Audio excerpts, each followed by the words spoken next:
This is the 17th in a series of videos that I'm creating to support a course that I'm teaching in elementary number theory. And here we're going to continue our discussion of primitive roots mod n. And in fact, we will classify all natural numbers for which there exist primitive roots. But before we get to those theorems and proofs, let's recall some definitions and other results. First, the order of A mod n is the least natural number m such that a to the m is congruent to 1 mod n.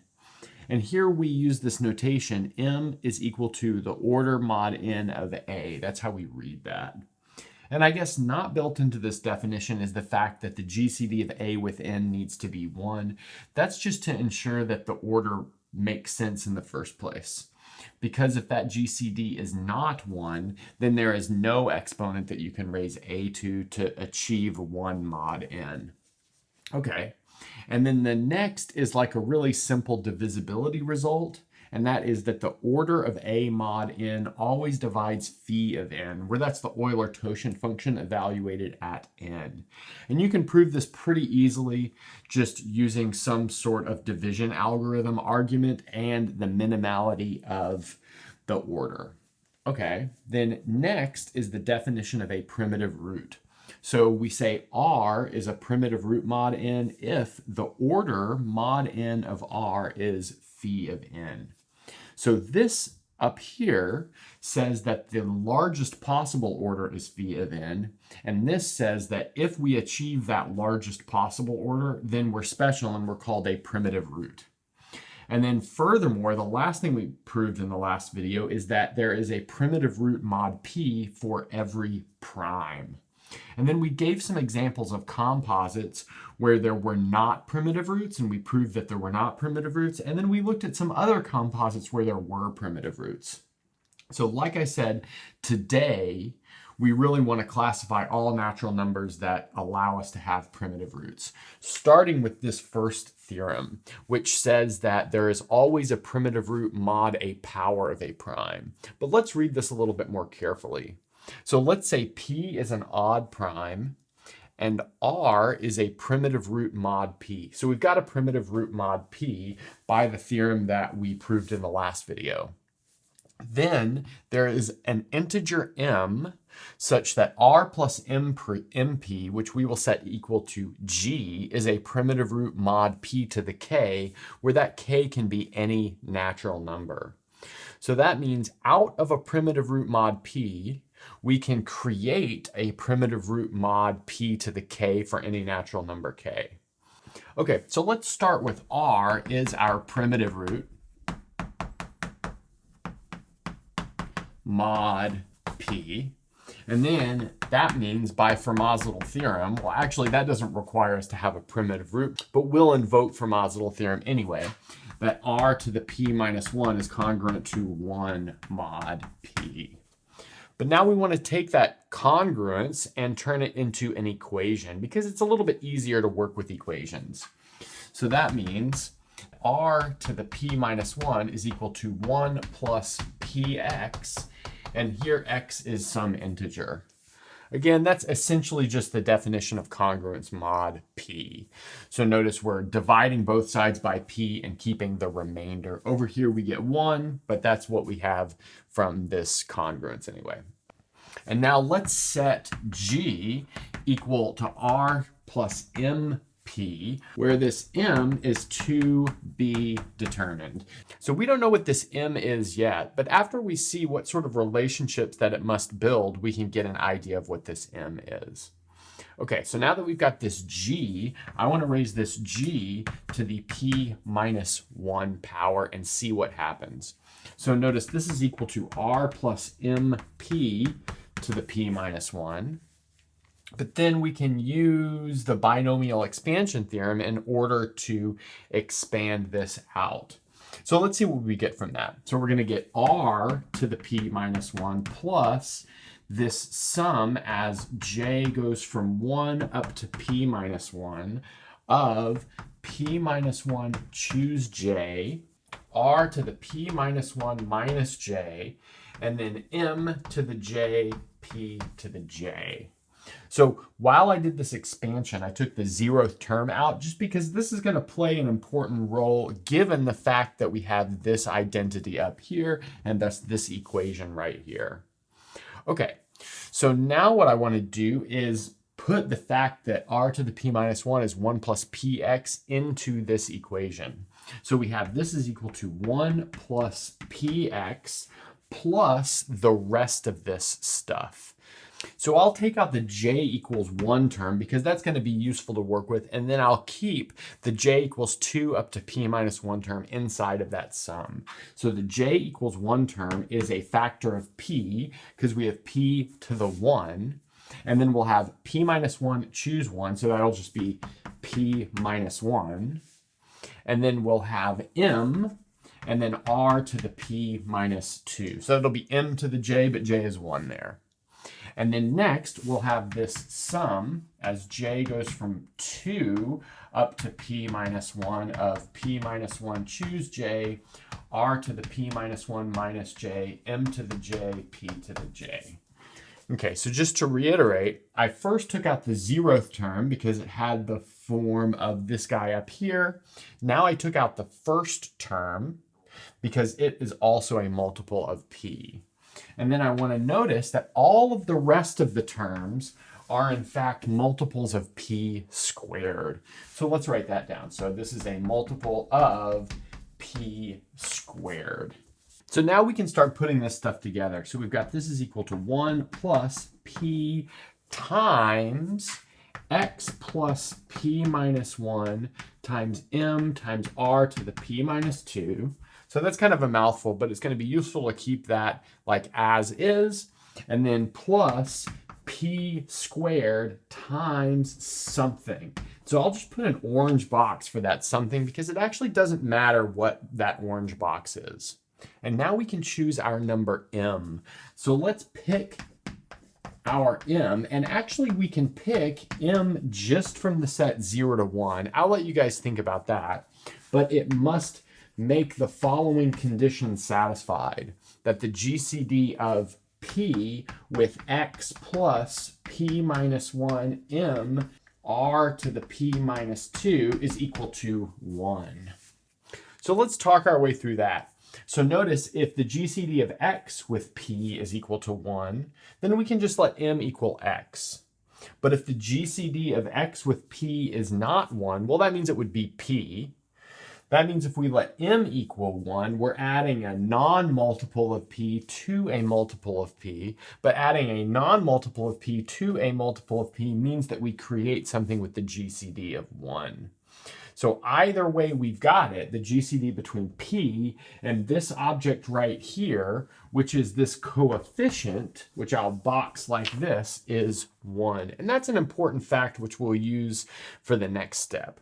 Okay, so let's bring the pertinent information up and then we'll move on. Okay, on the last board, we took all of the parts of our hypothesis and we generated some conditions. So we had r, which is a primitive root mod p, and then g was equal to r plus mp. And then let's recall that this m was chosen from the set 0 to 1 so that the GCD of these two things, which I've overlined in green, is equal to 1. So I'll just put GCD of these two things is equal to 1. So that was an important part of the process. And then after that, we have a leftover term, which is p squared times a bunch of stuff. We actually don't care what that bunch of stuff is. Okay, so now that we've got it like that, I'm going to collapse all of this into 1 plus p times z, while we keep this bit in mind. Okay, great. So now our next goal is to find the order mod p to the k of g. So notice we want that to be equal to phi of p to the k. So maybe let's write that down. So we want this to equal phi of p to the k, but we know that that's equal to p to the k minus p to the k minus 1 from some stuff that we did in a previous video. Okay, so let's introduce some notation just so this is easier to work with. So I'm going to set d equal to this order. And immediately from this fact over here that we proved earlier, we know that d divides phi of p to the k, which I can write as p to the k minus 1 times p minus 1. But now let's also notice, if we look at g mod p, instead of mod p to the k, we see that it is indeed a primitive root. So let's write that down. So this is a primitive root mod p. Well, you might be like a little bit worried about that, but let's notice that by our definition of g is congruent to r mod p. Look at our definition, but r was assumed to be a primitive root.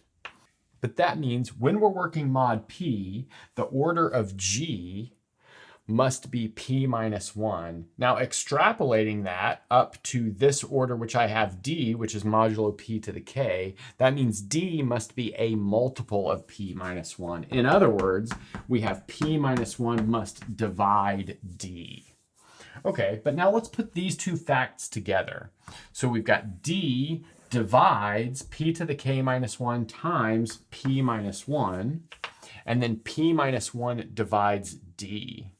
So that tells us that d, in fact, must be a multiple of p minus 1, because we've got this divisibility relationship on both sides with p minus 1. So d's got to be a multiple of p minus 1. But then on the other hand, the only other parts that could make it up would be powers of the prime. So we've got d is equal to p to the, I'll call it L, times p minus 1. So that's what those two purple boxes tell us. And of course, to finish this off, we want to show that this L is in fact equal to k minus 1, which means g is our primitive root mod p to the k. So that's what we're trying to get. Okay, so let's see how we can get there. So let's take this object right here, which is g to the p minus 1, and let's raise it to the pth power to see what happens. So notice that's the same thing as 1 plus pz to the pth power, by the way that we collapsed all of those parts into that z object. But now by binomial expansion, that's equal to 1 plus p squared times, I'll call it z1, where I just like collapse everything else into that z1. And now we're going to keep going.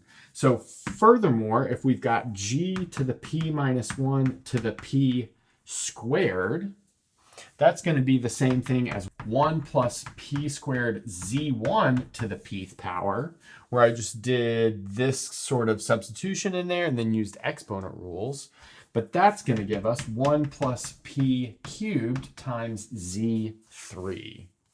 So now I think you can see where we're going. Notice that the pth power of our g to the p minus 1 was 1 plus p squared z. Our p squared power of g to the p minus 1 will be 1 plus p cubed times z3. And so similarly, if we go down to g to the p minus 1 to the p to the L power, which is this power right here, we'll see that this is equal to 1 plus p to the L plus 1 times z sub L. And now we want to use this fact right here to notice that that tells us that the GCD of p with all of these zi's is equal to 1. But now also we see that this is just a fancy way of writing g to the d, and d is the order of g mod p to the k, which means all of this is congruent to 1 mod p to the k. Then these z's are not contributing anything to the powers of p here, which tells us that this L plus 1 must be really bigger than or equal to k. But by the fact that we have this divisibility condition, we know that it has to be less than or equal to k. So in the end, we see that L plus 1 is equal to k. But if L plus 1 is equal to k, that means L is equal to k minus 1. But now if L is equal to k minus 1, that means we can replace this L with k minus 1. And we see that that is exactly phi of p to the k. So we've got the order of our element g, mod p to the k is phi of p to the k, but that's exactly what we need in order for this to be a primitive root mod p to the k. Okay, so now let's get rid of this and then we'll prove like a nice corollary of this theorem. Now we're ready to finish off our classification of the natural numbers that admit primitive roots. And that goes with this following theorem, of which we've proved some of the cases already. So we will show that there is a primitive root mod n if and only if n is equal to 1, 2, 4, p to the k, or 2 times p to the k for some odd prime p. Now, before we get started, I want to point out that our last theorem took care of this case. In other words, we know that p to the k admits a primitive root. And then by some simple examples, we can see that 1, 2, and 4 also admit primitive roots. So that means all that's left to do is show that we can have a primitive root mod 2 times p to the k, and that it's impossible to have a primitive root mod anything else. So let's get started with this reverse direction first. In other words, show that 2 times p to the k admits a primitive root. Again, because this blue box stuff we have already done.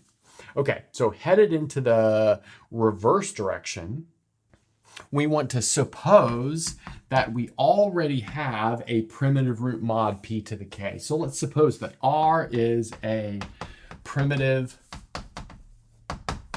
root mod p to the k. And in fact, a primitive root mod p to the k will be really related to the primitive root mod 2 times p to the k.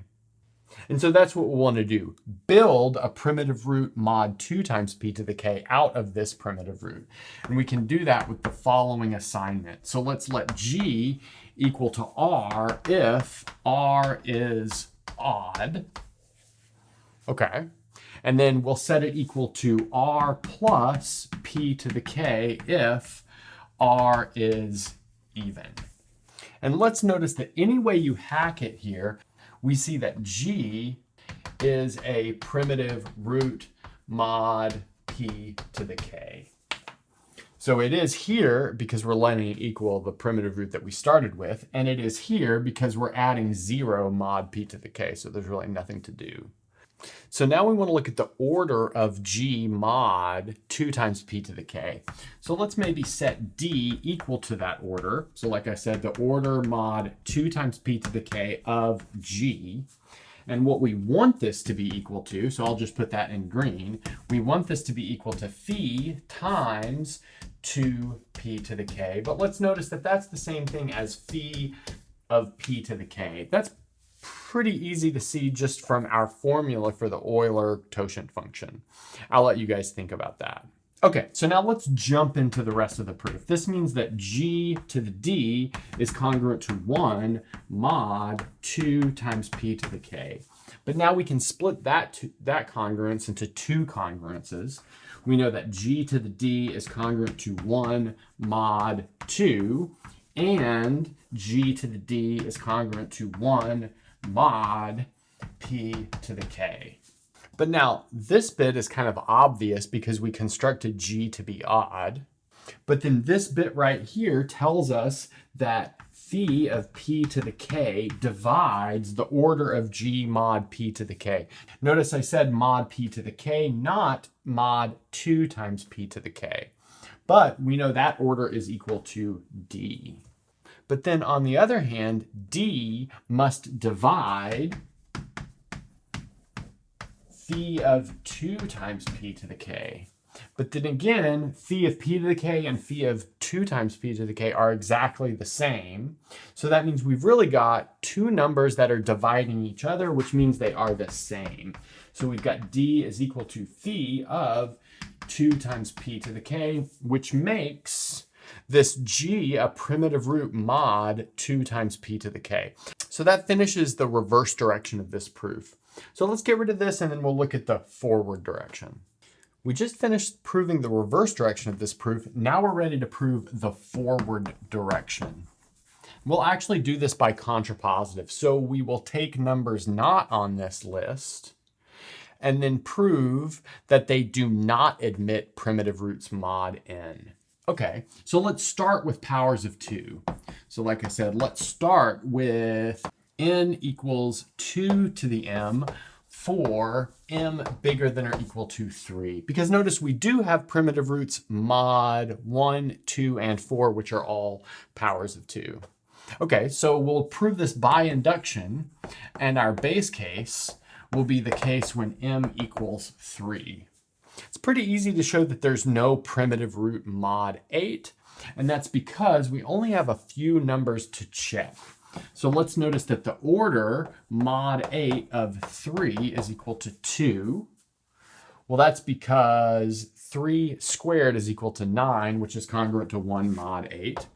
The order of mod 8 of 5 is also equal to 2. And furthermore, the order mod 8 of 7 is also equal to 2. That's because when you square each of those numbers, you get one more than a multiple of 8. But let's recall that phi of 8 is the same thing as 8 minus 4, which is 4. So we've got a situation where nothing achieves this maximum order, which means there is no primitive root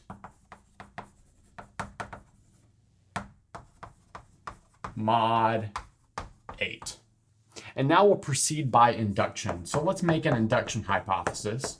So let's suppose for some k bigger than or equal to 3, there is no primitive root mod 2 to the k. And then we want to show that this implies there's no primitive root mod 2 to the k plus 1. So let's first notice that this implies that for all odd a in the integers, we have a to the phi of 2 to the k divided by 2 is congruent to 1 mod 2 to the k. So how do we know that? Well, that's because phi of 2 to the k is a power of 2. And if this did not hold, then there would exist something where this is not equal to 1, but that would have to be a primitive root. But now let's calculate that number, that phi of 2 to the k divided by 2. And notice that that is 2 to the k minus 2 to the k minus 1 over 2, which we can easily see is equal to 2 to the k minus 2. So that difference of those things in the numerator is 2 to the k minus 1. Divided by 2, you get 2 to the k minus 2. So putting that together with what we have, we see that a to the 2 to the k minus 2 is congruent to 1 mod 2 to the k. But that congruence tells us that we can take a to the 2 to the k minus 2 and write it as 1 plus x times 2 to the k. And then from here, we'll want to square this equation. So let's see what we get if we square this equation. So over on the left-hand side, we will get a 2 to the k minus 1. That's a little bit tricky to see because of what's happening in the exponents, but it's actually a good exercise to unravel why if you square this, you get this. So I'll let you guys do that. Now, if we square this term right here, well, we just multiply it out like a binomial. And what we'll see is we get 1 plus x times 2 to the k plus 1. And then plus x squared times 2 to the 2k. Okay, nice. But now notice if we reduce this, mod 2 to the k plus 1, we'll get 1. So notice this is congruent to 1 mod 2 to the k plus 1. But now, since we chose a to be any odd integer, this congruence shows us that no a achieves the correct order mod 2 to the k plus 1 to be a primitive root. In other words, there are no primitive roots mod 2 to the k plus 1, which finishes this first bit by induction. Okay, so now that we've got this taken care of, let's look at more general composite numbers. Okay, now that we've taken care of powers of 2, let's take care of all other composites. So let's suppose that n is equal to m1 times m2, and here m1 and m2 are both bigger than 2, and they are relatively prime. So the GCD of m1 with m2 is equal to 1. So notice this is general enough to take care of all the other cases. Okay, great. So now I want to notice that 1/2 times phi of n is the same thing as 1/2 times phi of m1 times phi of m2, which we can write two different ways. We can write that as phi of m1 over 2 times phi of m2, or we could write that as phi of m1 times phi of m2 over 2. And you might be a little worried here that we're jumping outside of natural numbers because we're dividing by 2. But let's recall that phi of n is always even unless n is equal to 1. So notice it's impossible for n to be equal to 1 given these constraints on n and m1 and m2. So that's good to know. Okay, so now what we want to do is look at a to the 1/2 phi of n and reduce it both mod m1 and mod m2. So let's notice that this is going to be congruent to a to the phi of m2 over 2 all to the power of phi of m1, which is congruent to 1 mod m1. That's by Euler's generalization of Fermat's theorem. And then furthermore, this is going to be congruent to a to the phi of m1 over 2 all to the power of phi of m2, which is congruent to 1 mod m2. Again, using Euler's theorem just like on the other index instead of this one. Okay, but now if this object right here is congruent to 1 mod m1 and 1 mod m2, and m1 and m2 are relatively prime, that tells us that this object right here, a to the phi of n over 2, is congruent to 1 mod their product, which is n. But that tells us that it is impossible to achieve the order required to be called a primitive root. So in other words, there's no primitive root mod n in this setup. So that finishes the proof of this theorem. And like I said before, this is a really important classification theorem. So whenever you think back, do I have a primitive root mod n? Is n on this list? Then if it is, you do have a primitive root. If it is not, then you don't have a primitive root. This actually has a nice application to group theory. So if you've taken an abstract algebra class, this will answer the question also when the group of units modulo n is a cyclic group. So I'll let you guys think about that. I think I made a video on that a while ago. I'll let you guys find that if you want to. Okay, now that we've taken care of this, let's move on to a testing theorem for finding primitive roots. Now we're going to look at a test to determine if you have a primitive root mod p. Then once you've got that primitive root mod p, you can use the construction from the proof of the last theorem in order to create a primitive root mod p to the k, and then use that to create a primitive root mod 2 times p to the k as needed. Although there's quite a bit of work involved in this. Okay, so let's see what our test is. R is a primitive root mod p if and only if r to the power of p minus 1 over q is not congruent to 1 mod p for all primes q that divide p minus 1. So this actually reduces the workload quite a bit for finding a primitive root mod p. Okay, so let's look at the forward direction of this proof and notice that there's really not much to do. So this just follows from the definition of primitive roots. So clearly, if r is a primitive root, then the smallest number that you can raise r to that exponent and get 1 will be p minus 1. But all of these are smaller than p minus 1, so it's impossible to get 1 out of those. Okay, so now let's look at the reverse direction. And let's suppose that r is not a primitive root. So we're working by contrapositive. And that means we want to find a prime that will make this kind of object congruent to 1 mod p. Okay, so this tells us that r to the d is congruent to 1 mod p for some d which is less than p minus 1. But we know that d must also divide p minus 1 by this kind of thing that we did over here. Okay, so the fact that d divides p minus 1 and d is not equal to p minus 1 tells us that we can write p minus 1 as d times k, where k is not equal to 1. I guess I should have been more specific here. We know that d is less than p minus 1. Okay. In other words, it's the order of r. So now the fact that k is not prime means that k has a prime factor. So let's say that k is equal to q times x for some integer x, and q is prime. Okay, so now from here, we can write p minus 1 over q as d times x. That's what's left over after we substitute this q times x in for k. But now we're pretty much good to go. Notice if we take r to the p minus 1 over q, that's the same thing as r to the d to the power of x. But our assumption was that r to the d was congruent to 1, so that means this is all congruent to 1 mod p. So again, that proves this reverse direction using the contrapositive.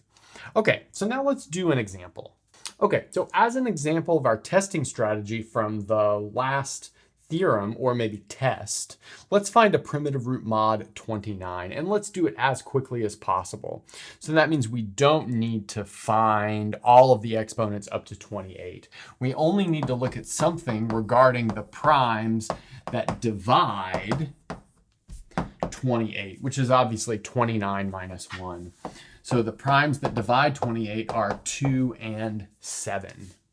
Okay, so that means we only need to check two different things to see if they are congruent to 1 mod p or not. And that is 2 to the 28 over 7 and 2 to the 28 over 2. So if neither of these are congruent to 1 mod 29, then we know that 2 is a primitive root.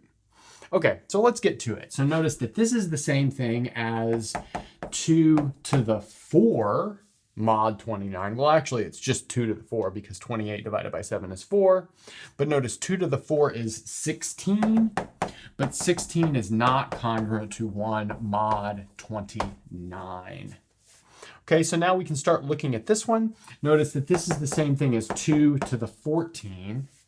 Which is maybe a little bit hard to work with, but we can use some modular arithmetic tricks.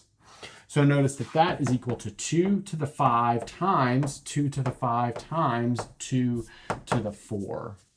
Just by like standard obvious arithmetic.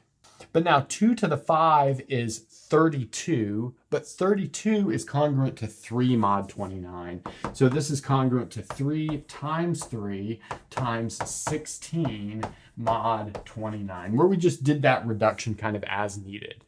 But now we can start simplifying a little bit. So notice 3 times 3 is 9, but then 16 is minus 13 mod 29. That makes that slightly easier because 13 is smaller than 16. That becomes minus 117 mod 29. But then you can easily check that 117 is not a multiple of 29.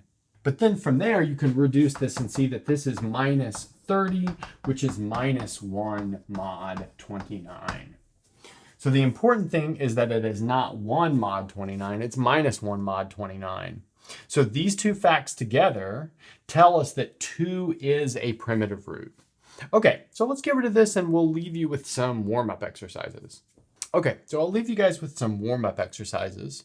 The first is to determine which from this list of numbers has a primitive root. And then the second is to find a primitive root mod 3 squared, 5 squared, and 18.